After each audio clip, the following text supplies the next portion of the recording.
or equity deposit a fixed amount of deposit of rupees 10 lakh as equity continues, which is returned only when the contract when company terminates. So deposit carry 8% payable only when contract terminates.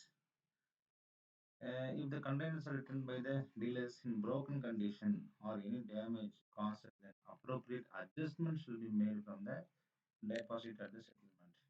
Then நான் வந்து டீலர்ஸ்க்கு வந்து deposit பண்ண சொல்ல 10,000 அந்த deposit நான் திருப்பி கொடுத்துருவேன் 8% இன்ட்ரெஸ்டோட. But அந்த கண்டெய்னர்ஸில் ஏதாச்சும் நீங்கள் உடச்சிட்டீங்க அப்படின்னும் அதை நான் அட்ஜஸ்ட்மெண்ட் பண்ணிக்க சொல்லும் போது இது ஒரு ஃபினான்சியல் அசெட் கேட்டால் it is absolutely financial asset. ஏன்னா contract activities cash or other financial assets வந்து அதர் ஆக்டிவிட்டி அப்படின்னு பதில் வந்து security deposit order in cash அந்த end of the contract year between the dealer வந்து கம்பெனி அப்போ ஃபினான்சியல் அசெட் அப்படின்றது நமக்கு தெரிஞ்சிருச்சு.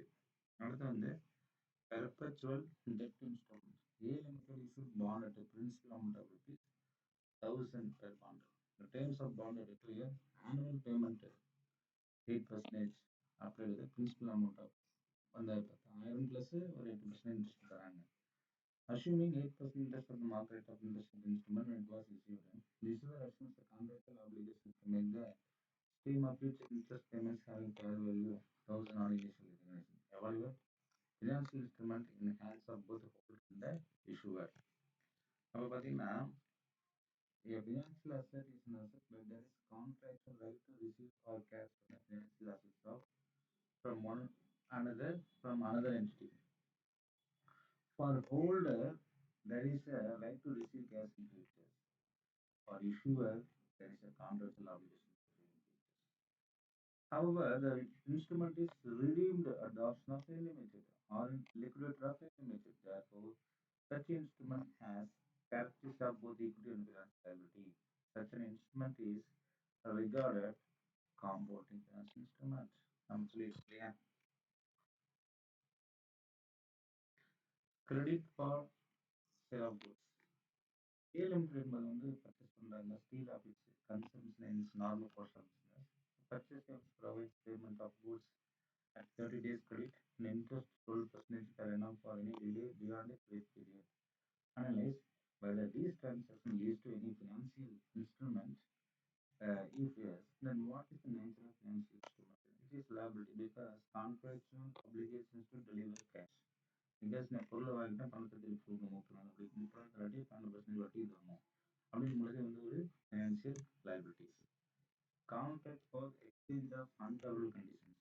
ஏஜென்ட் வந்து ஒரு பாரோ பண்ணுறாங்க means borrowing of 10 lakhs from RBC Bank with a bullet repayment of 10 lakhs and an annual interest rate is 12% per annum. Now, company defaults at the end of the 50 year. Consequently, a rescheduling of the payment of made beginning 60 years onwards, the company is required.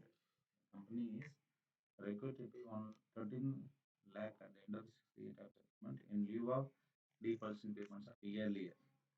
Thus, the above instrument with the definition of financial liability unless the difference amount to be exchanged in one-time settlement. First of all, we must understand the concept.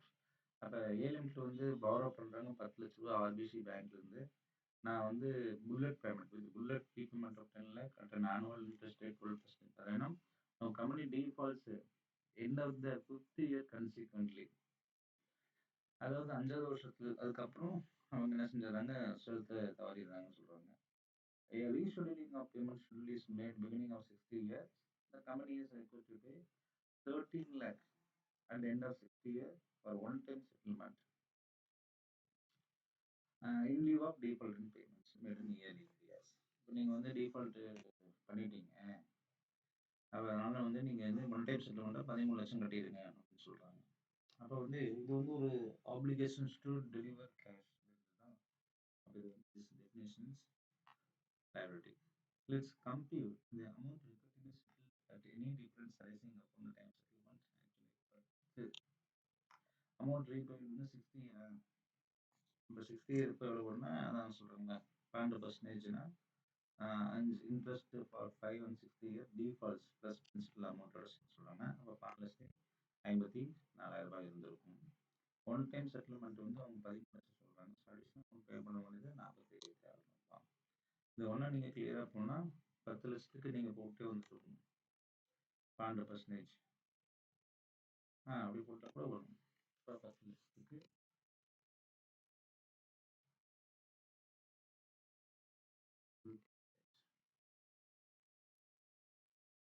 அப்ப எவ்வளவு? 1,20,000.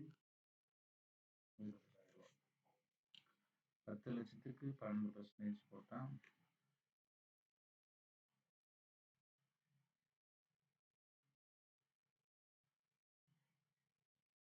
எத்தன வருஷத்துக்கு? 5 years, 4 years வரைக்கும் வந்துட்டே இருக்கிறாங்களே. இல்ல.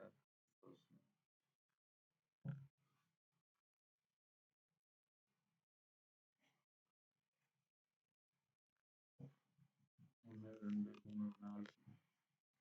அப்ப 5வது வருஷத்துல தான் அவங்க என்ன சொல்றாங்க? ஸ்லிப்ப தவறாங்கன்னு சொல்றாங்க. அப்படின்னு நான் சொல்ல கணக்கு சொல்றாங்க. Amount payable at the end of the 6th year வந்து எவ்வளவு குடுத்துருக்கணும் அப்படின்றாங்க. 12,54,400.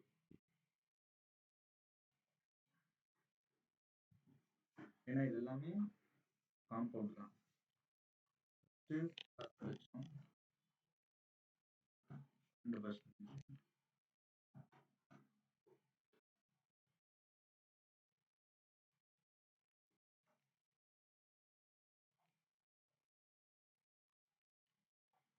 அப்ப 11,20,000